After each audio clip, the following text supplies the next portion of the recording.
Hi folks, hola, good evening, buenos días,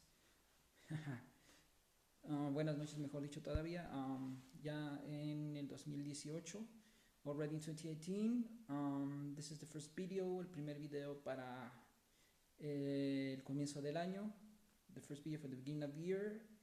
I'm going to try to make it brief. It's going to be about my top 5 superhero live action films, los mejores filmes live action de adaptaciones de superhéroes.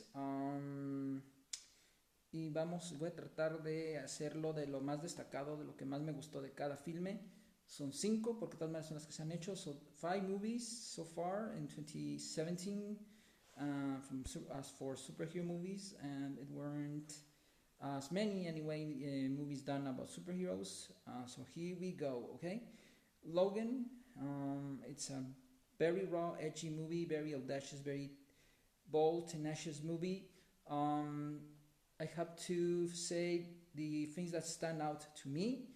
I like that they involved Mexico, that they shot Logan in Mexico, in the border, and I think they did this properly for the nature of the movie. The way they involved Mexico. Okay, it's very interesting. Okay, other things I want to stand out about this movie is Daphne King. Daphne King's very edgy, tenacious, ferocious acting, very subliminal acting, very contained, very self-aware though, very good. Also, I want to stand out also the other factor which I like about the movie is Sir Patrick Stewart's performance.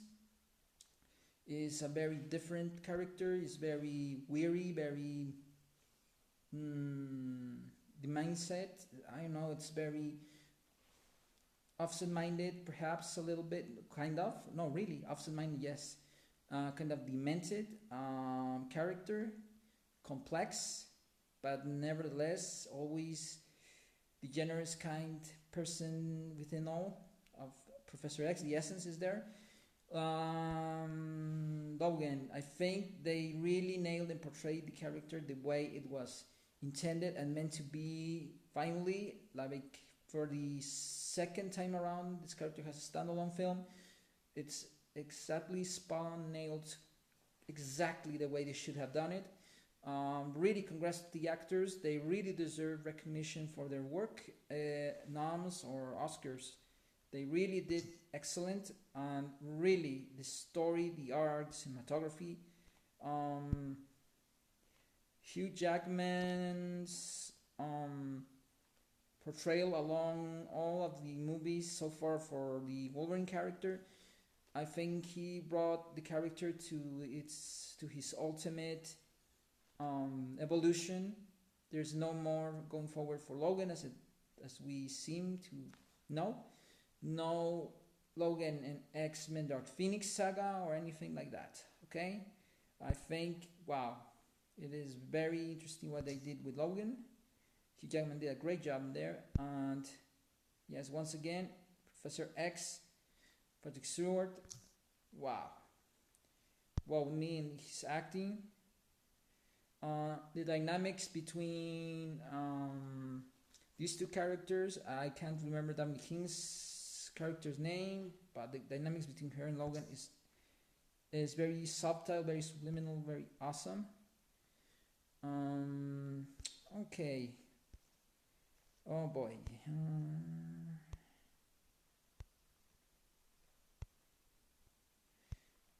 Okay. We're going to now Wonder Woman as the second one. I'm going in this order because that's the way I feel I want to do it. Okay, yeah. Here we go. So, in overall, the Wonder Woman movie, the tenor, the performances, the acting, generally, overall is great. This is the phrase that describes the movie. Finally, we get to see justice for Wonder Woman, her first ever live action film. It's great, it's awesome. La película de Wonder Woman por fin es lo que se merece ser. Si no captaron lo que dije en inglés de Logan, en general es una gran película, muy audaz, muy tenaz, muy feroz, muy contenida, muy buena. Esas son las palabras que la describen y que merece reconocimiento. Ahora vamos con Wonder Woman en el lugar número 2. Creo que en general es una gran película, la mejor manera de hacerla, muy bien por Patty Jenkins, mostrando que una directora puede hacer una gran aportación, aún en un género como este, siendo que de veras tuvieron la definición perfecta para este personaje y su debut. Y por fin tenerlo en la pantalla grande. Va a haber dos, pero creo que hasta el 2019. La actuación de Gal Gadot me parece destacable porque ella como la cabeza y la imagen que es, o sea, la personificación de la Mujer Maravilla es de veras su candidez, su ingenuidad en momentos de la película, donde está fuera de su mundo, entender que es la guerrera, también que toda la personalidad de la Mujer Maravilla es grandiosa y su complejidad y su inocencia, su ingenuidad, pero su positividad a pesar de todo. Creo que está muy bien. Las Amazonas, aquí personificadas por Robin Wright y Connie Nielsen, creo que son de las que destacan porque de veras personifican a las guerreras, a las demidiosas, a las guardianas, a las protectoras de su mundo y hasta todo el planeta, porque viven en este planeta. Y ¿qué puedo decirles? Es de veras de lo que destaca para mí.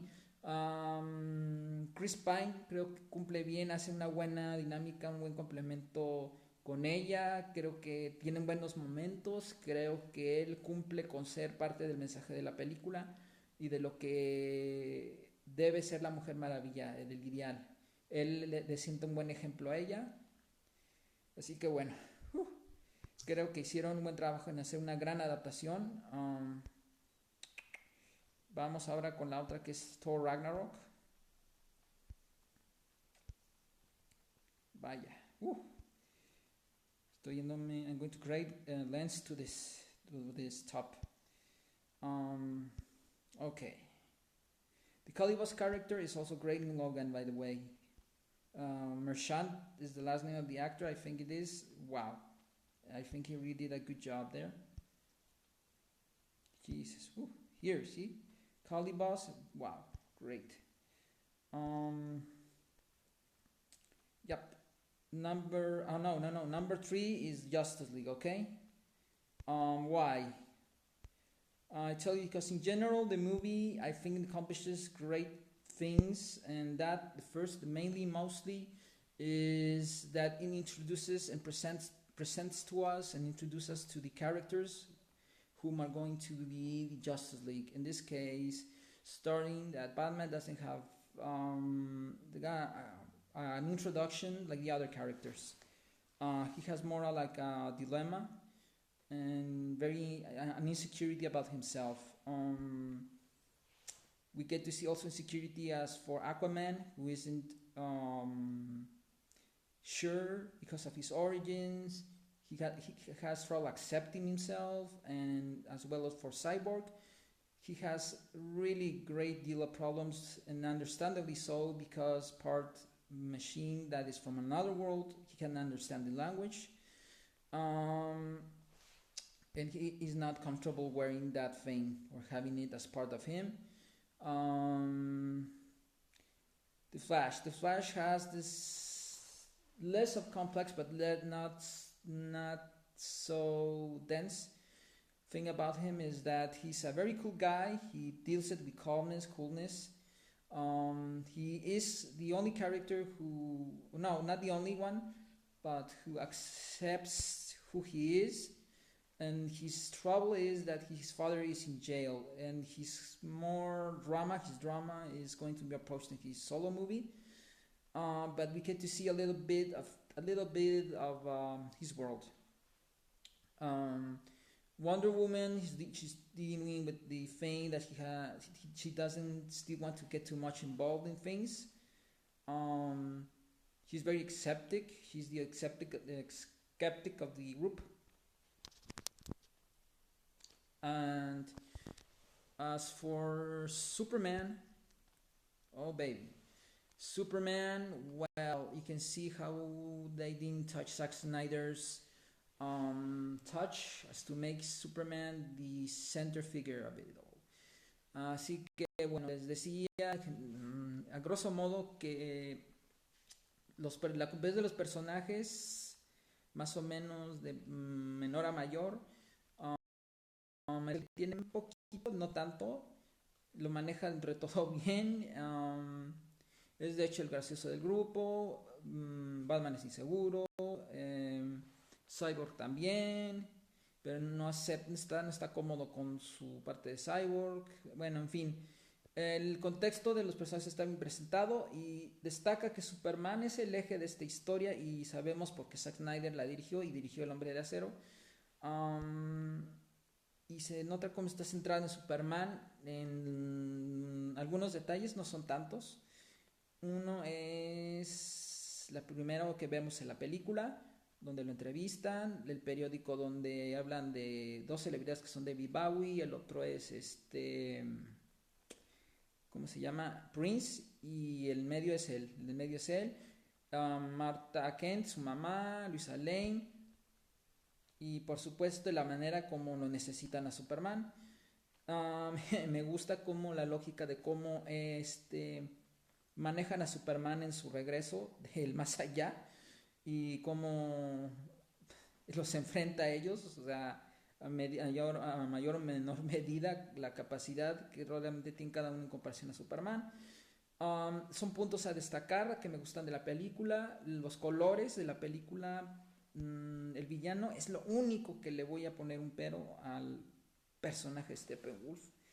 En comparación a Snoke de Star Wars The Last Jedi, los detalles de Steppenwolf en el rostro son muy opacos y no tienen detalles. No es un personaje que sea poderoso o muy potente. La voz de Stephen Hines también. So Steppenwolf is the only flaw in this movie. The voice is great, Stephen Hines is awesome, but let's face it, the execution of design is opaque. There's not much detail. I've seen it with more appreciation in the movie, and Steppenwolf, no, doesn't work. The design is not well executed. They should have given him more time to the movie so that they can nail this character. He does mention Doomsday at a certain point of the movie. Okay. Overall, general, it accomplishes a very well done introduction and presentation of characters and as to why they have to join the mission. Okay. There is an Easter egg at the end with Lex Luthor and another future villain, but okay. Now we're going into Thor Ragnarok. Yep. Okay, let me see here.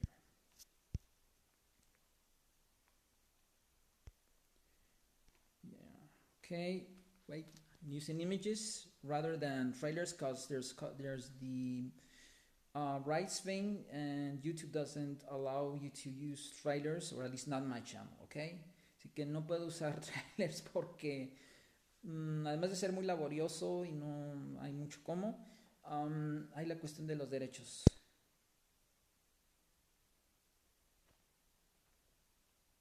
Oh boy, let me see. Man. Okay.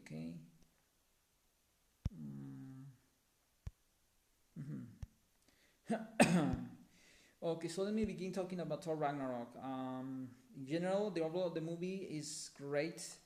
The color palettes, they're very psychedelic, very 80s. I really loved it. I really digged the way it appeals to us folks who grew up in the 80s, with the colors and the kind of music, synthetic music and music from that era, from that time. It's really great. It's really grand the way they did it. Let me pause this. You have to charge this. Mhm.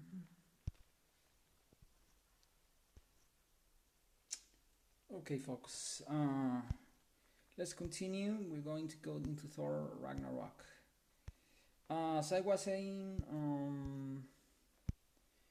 really, I think the movie really accomplishes development of the characters. Take them where they have to reach. Así que yo le estoy diciendo que la de Thor Ragnarok definitivamente lleva a los personajes al extremo, al límite de sus capacidades y de su desarrollo como personajes, de su psicología, al grado de enfrentarlos a lo que tienen que. um, y lo hace muy bien, lo hace maravillosamente bien. Mm, Sé que hay problemas. Oh, boy. Um, entonces sí, la cuestión es que, por ejemplo, el personaje de Thor, um, creo que lo comienzan bien, empiezan con el tema de Immigrant Song. Déjenme puteo esto. Ok.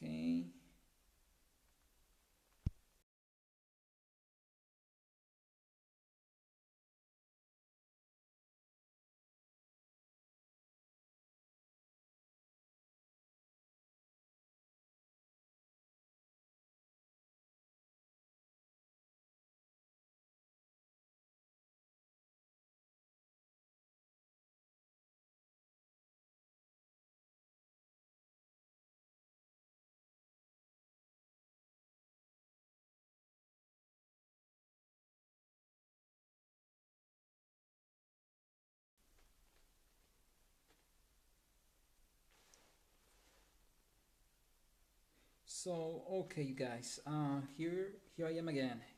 Carry on with this. Sola, así que sigamos. Ahora estamos con Thor Ragnarok, ¿ok? Que es de hecho, estábamos en que Logan es la número uno, Wonder Woman es 2, 3 es Justice League, 4 es Thor Ragnarok. Um, Así que vamos, pues, son dos películas más. Vamos pues, ok. El personaje de Thor como les decía, lleva un desarrollo cabalmente hasta donde tiene que ser. Thor's character development goes as far as it has to be. I think they closed the character's arc story as far as they could. As you know, what happens to Asgard, that's pretty much how far this is gonna go for Thor. Así que si vieron la película y saben qué le pasó a Asgard, ya saben hasta dónde llega el desarrollo para Thor. Idris Elba le dan mejor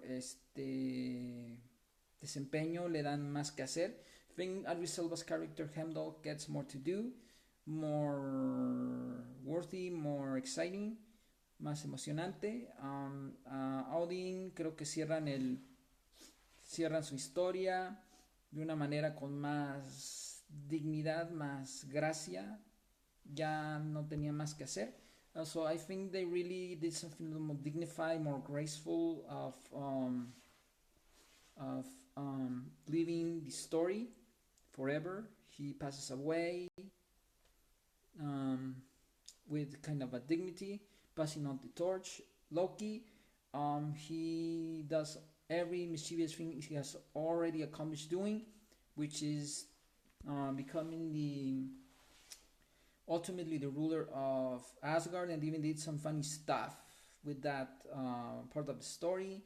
Si quisieron ya todo lo que pudieron con Loki, ya Loki salió con la suya, gobernó Asgard y hicieron cosas chistosas al propósito. Una de ellas fue Matt Damon, como parte de esa chistosada que hacía Loki cuando gobernaba Asgard. Matt Damon was in there doing some things that had to do with silly stuff Loki was doing while ruling Asgard. And Hulk, man. Ok, lo que se esperaba de Hulk, o sea, que desde que supimos que iban a hacer la osadía, la idea de incluirlo en una película de otro superhéroe, lo hacen brillantemente, hacen lo que esperábamos y nos armaron en expectativa. La expectativa que armaron sí se cumplió. Um, Vemos a Hulk en toda su omnipotencia. Definitivamente en ese aspecto. Vemos luchar contra Thor y vemos propiamente a Bruce Banner lidiando plenamente con Hulk. We can see Bruce Banner living as this duality with the Hulk. We see him in his relationship with Thor. We see Banner having a good time as Hulk, actually. And we see Hulk in all of his rage and power, fighting Thor and using all his strength and power for the sake and good of the story. So there you go. See, Valkyrie.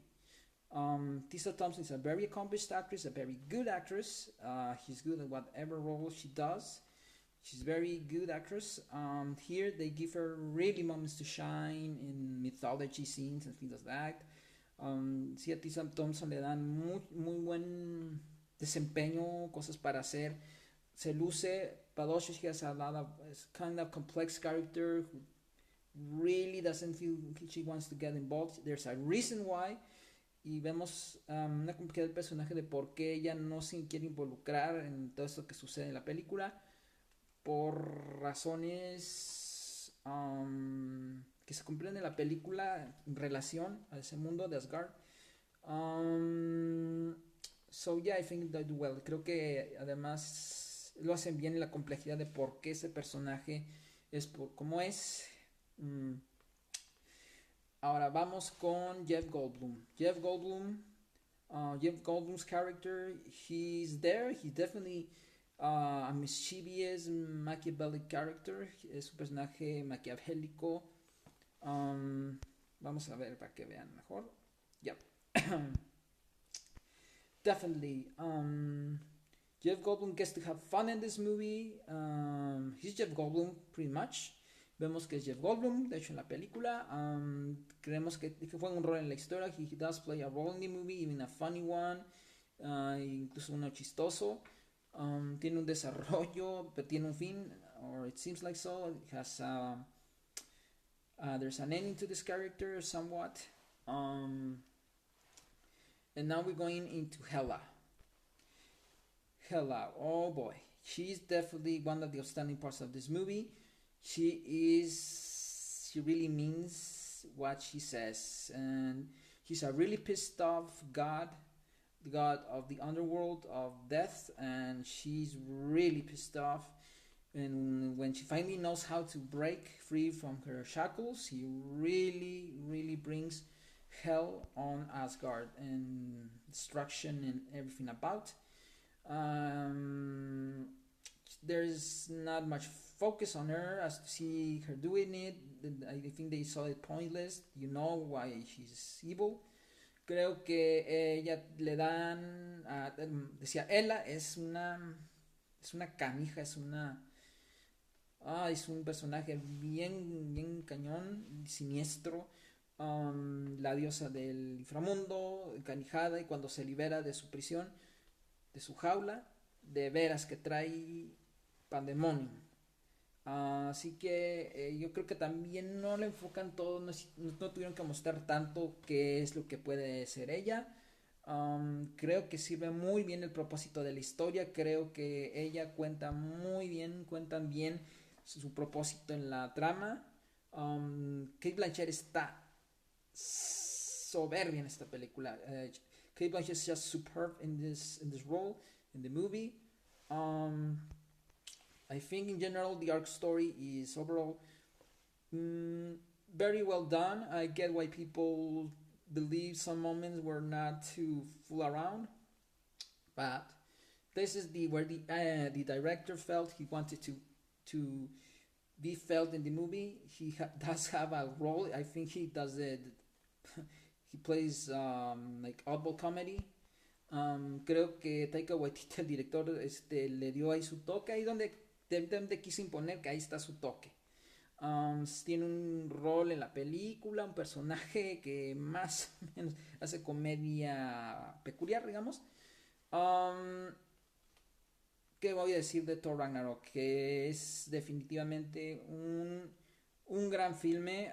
Creo que lleva todo esto al límite, y llega al destino final al que tiene que llegar para transicionar al otro.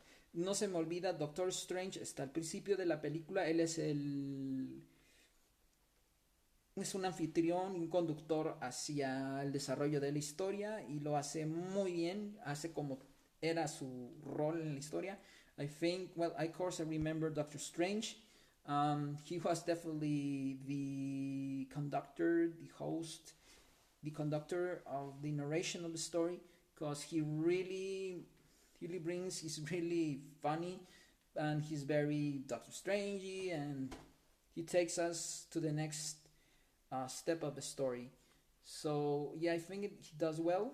It's very well meant in the movie. So okay, next. So let's see: Logan, Wonder Woman, Justice League, Thor Ragnarok, and now we're headed to Spider-Man. Spider-Man: Homecoming is the next movie I'm going to see if I can have here, so you can see what I'm talking to you about. But it's really, really good. Definitely, it's really good talk about these movies. Really, I really have fondness for these movies. Really, they did great, great, great. Um, let's see. Okay. Damn, having trouble with this device. Give me a little while.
Okay, you guys. Now on to number 5, the last one, and that movie is Spider-Man: Homecoming, um, directed by not Mark Webb. He didn't do well in the second installment, Spider-Man, to begin with.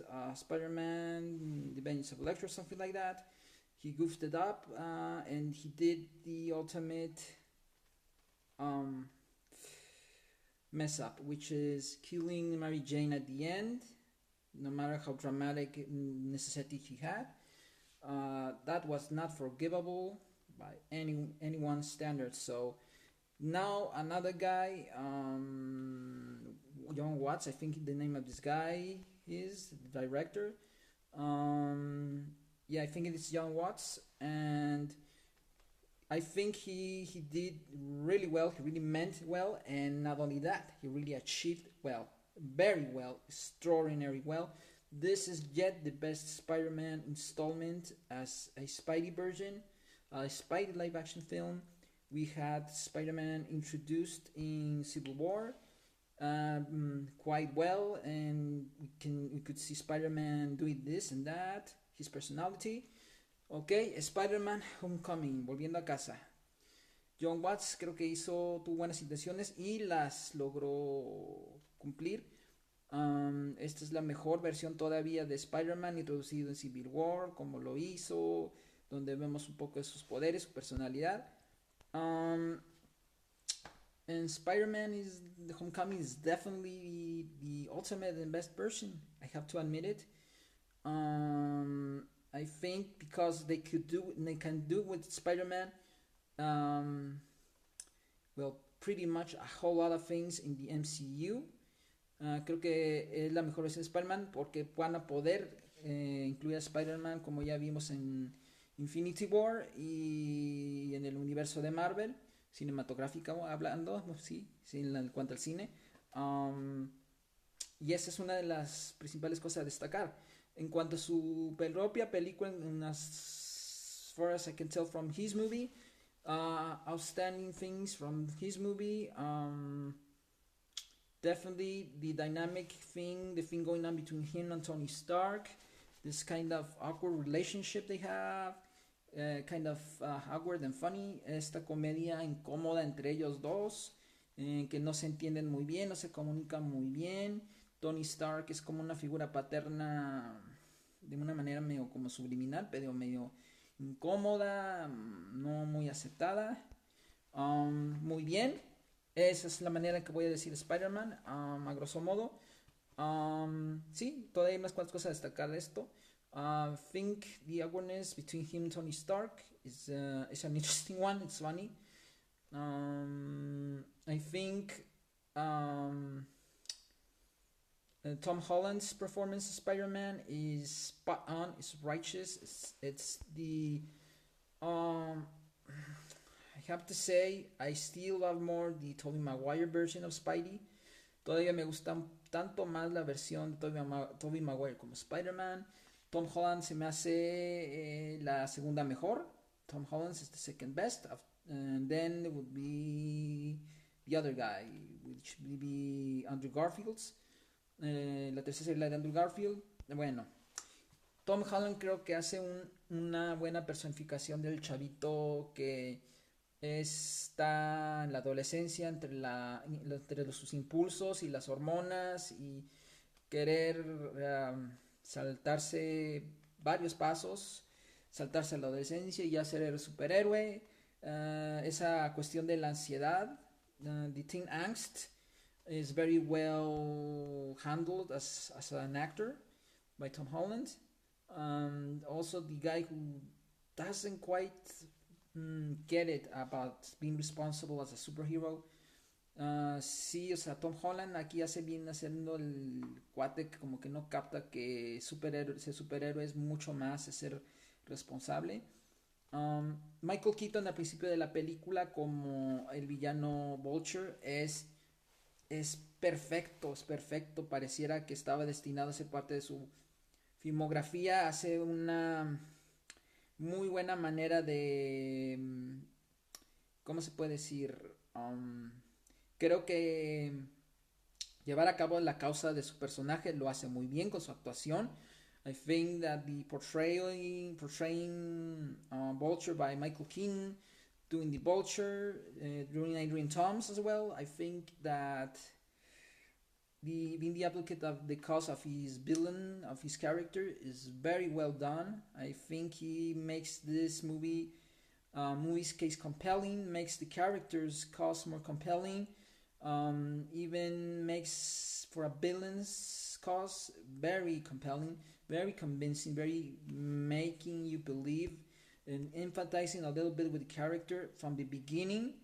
We never seen, I want to say by the way, to begin with, the very beginning of the movie is about the Vulture, about Irving Thomas, and the context of what happened after Avengers Age of Ultron. Así que ver al principio a Iron Thomas, que conocemos como el buitre, desde el principio es genial. Es comenzar desde su punto de vista y dentro del contexto de lo que pasó después de Avengers, la era de Ultron. Es muy interesante, es fascinante, es novedoso en la historia de una película de superhéroes, es una narración novedosa. Y eso me gustó, es algo mucho a destacar. Y como Michael Keaton hace muy convincente que creas en que en la causa del villano es tan, o de su punto de vista, más válida que la del héroe, porque es un hombre que lucha por llevar para comer, llevar comida al plato de su familia, bajo cualquier cometido es válido. Así que bueno, creo que eso es mucho destacado del Hombre Araña. Creo que Zendaya en esta película, I think Zendaya in this movie does great. I think she's very mysterious, very funny. Creo que Zendaya aquí es graciosa, es bella, es enigmática y quiere saber qué rol va a jugar ella. She may be Mary Jane. Creo que ella podría ser Mary Jane y me gustaría. Sería una manera de hacer algo novedoso con Mary Jane donde no tiene que ser rubia o güera. I think it would be interesting to see for the first time a non-blonde Mary Jane Watson. So I think that's like the aspects I think that I can say about Spider-Man Homecoming. As a general, the arc of the story, I think it does go with the characters to great lengths and depths. Very good, as proving the case of each character. I think overall the tenor of the movie is great. It's a very teen angst driven movie, driven by the angst of the character, the main character Spider-Man, Peter Parker, and his kind of anxiety to being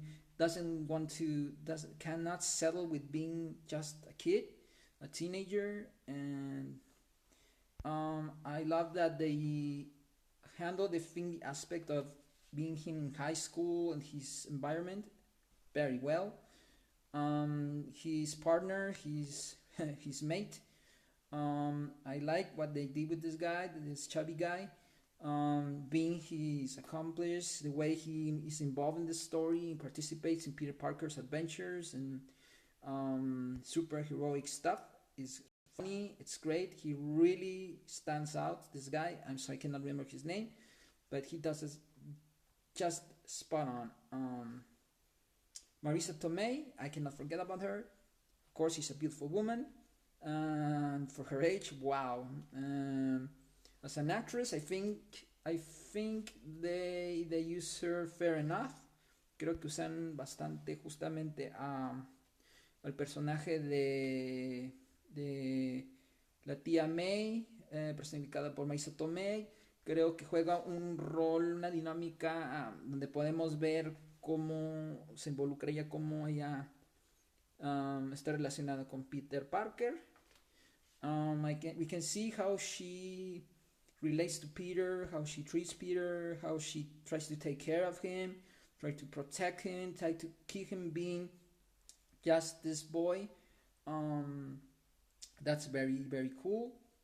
I like it. And the final scene of her realizing who Peter Parker is with the mask is really, really the best, just the best ending for a superhero movie I've ever seen.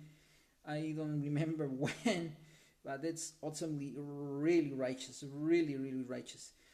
Creo que la escena final del Hombre Araña, de la trama, donde la tía May descubre a Peter Parker con el traje del Hombre Araña, es el mejor final narrativamente que haya visto en una historia. El comienzo con el villano, desde el punto de vista del villano, y cerrando con la tía May de esa forma, descubriendo a Peter Parker en la movida de ser el Hombre Araña, o sea, de vistiéndose. Eso es novedoso para mí. ¿Qué más? Al Capitán América creo que lo involucran gracioso. Creo que es un chiste chistoso, chiste gracioso. I think Captain America's insertion in the movies, it's funny, it's funny. That's all I can say. This is definitely the top. Mention another movie, which is Guardians of the Galaxy. Guardianes de la Galaxia es otra mención. Creo que es una mención honorable. Es una película que en general tiene mucha comedia. It's a lot of comedy. As for the story of Peter Quill's dad with Russell Crowe, I think it really does well. It's interesting. We really are immersed in it, and the wrong relationships and the never before seen relationship between Dave Bautista's character and that alien creature with the antennas. What's her name? I can't remember right now. We're gonna have to talk about it. Maybe in the top 10 for best movies, because it is one of the best movies I saw in 2017. Right now, as we're beginning 2018, and I want to mention Guardians of the Galaxy has rightful place, but didn't make the top 5 ultimately. As to why in the balance compared to Spider-Man, it's because Spider-Man makes a more compelling case for a superhero movie. The development of the characters is more compelling, and Guardians has, maybe it's because the laugh factor has a lot to do with it. It has a lot of haha, but I think it just figured out better. Spider-Man has a more compelling case as to be number 5, and that is because the kind of things I already told you about Spider-Man. Spider-Man es el número 5 a comparación de Guardianes por las razones que ya mencioné, que son lo que destaca de la película, y visualmente, también narrativamente la película de Spider-Man Homecoming, y Guardianes de la Galaxia tiene momentos muy emotivos, unos cuantos momentos poderosamente emotivos, pero en sí, ahora que hace tiempo que no la veo, no entró en esto. Bueno, ya son 40 minutos. Este fue el top 5. This was my top 5 best superhero movies of 2017. We're going now into 2018 with a lot of movies. We're gonna talk about those later. Just what movies are there going to be, in my opinion, which ones do I feel are going to be very interesting going to watch them, and